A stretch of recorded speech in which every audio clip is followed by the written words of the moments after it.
This right here is the all-new Freeyond M5 device. It's a very interesting smartphone with a combination of mid-range and entry-level power in one.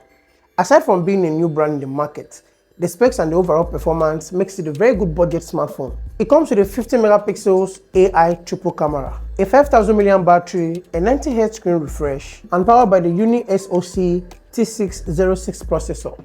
See guys, I think this phone is going to make a very good contender in the entry level segment. Okay, but hold your thoughts guys till the end of this video. This smartphone costs 100,000 naira for the 8 gigs of RAM and the 128 gigs of storage. That's about $115. So inside the box, you get a user guide or manual, and then you get a transparent case with the Freeyond signature, and it fits the smartphone perfectly well. And then you have an 18-watt fast charger, and a USB Type-C cable, and a SIM ejector pin. No earphones and no extra stickers, but they have a pre-applied screen guard on the smartphone, and I think I like it that way. So guys, go ahead and get started. In the design side of things, it's a plastic build that is pretty much durable. You have the fingerprint sensor on the side with the volume rocker case, and then the SIM card tray on the left. And underneath the phone is a USB-C port, the noise cancelling mic, a 3.5 earphone jack, and the speaker grill. And then you have the triple camera lens and the flashlight behind. There is also the blue color version of this phone, but this black seems really nice. I mean, it complements a lot of class. And I would advise you go for the black color. Not because I'm black, but because black is beautiful. Okay, where was I? On the display side of things, this is an IPS panel with a 90Hz screen refresh. And also very fluid. I mean, it's fast. Okay, not the fastest here, but in my experience, the display responds to my touches. And that's a very good thing here on this device. And then it is also very colorful on viewing media. The 6.52-inch display has good color angles with 720p resolution.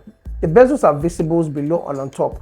You have the water drop notch here, but it doesn't obstruct your viewing experience in any way. And I think that's very okay on this device. It doesn't go with the 5G connectivity, unfortunately, but the 4G connectivity here is more than enough. You can still enjoy your YouTube videos thoroughly, or your Netflix or your Prime Video here on this phone's display. And to keep enjoying your content the entire day, you have a large 5000 mAh battery here that charges fast using an 18-watt USB Type-C charger. The fingerprint unlock is on the side and it is fast enough to unlock the device, and that's fine. The response is okay. Even though it is not considered a gaming phone, the SoC T606 chipset here is big on multitasking and also can play most games at low settings. I mean, if you must play those high demanding games on this smartphone, you'll have to tweak your settings a bit. But there are some colorful 3D games that are still very interesting, and you can enjoy them here on this phone without lags.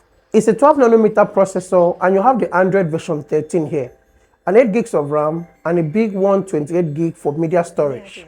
The camera here is a 50 megapixels main camera. Then you have an 8 megapixel ultra wide, and then a 2 megapixels macro camera. So how good is the camera of this phone? Honestly, the picture quality is okay, especially on good lighting conditions. There's a lot of details present. The color is intact, and you have the high dynamic range that is also available. And then you have a micro picture with good details too. In video recording, it shoots 1080p videos at 30 frames per second, and that is not so far from the best here in the budget smartphone. A lot of details are here, especially daylight videos. And also the selfie camera is fine. It's an 8 megapixel and gets better when you have a good light condition. So guys, this is what it feels like shooting a video with the front-facing camera of the Freeyond M5A. So what are your thoughts? Let me know in the comment. And if it's your first time to this channel, please kindly hit on that red subscribe button. And don't forget the bell icon for notifications on my next one. So guys, what do you think of the sound and the picture quality coming out from this device? See guys, this phone is a very good contender in the budget or in the entry-level segment. And I highly recommend this smartphone. Not because it's a new brand, but the overall performance is okay. Of course, it does have some shortcomings. Personally, I think it is overpriced. But what are your thoughts? What do you think about the new Freeyond M5? I'd like to know in the comments. And if you're here for the first time, please kindly hit on that subscribe button and turn the bell icon for notifications on the next one. So guys, thank you for watching my review of the Freeyond M5. Please share your thoughts in the comment, and I will see you in the next one.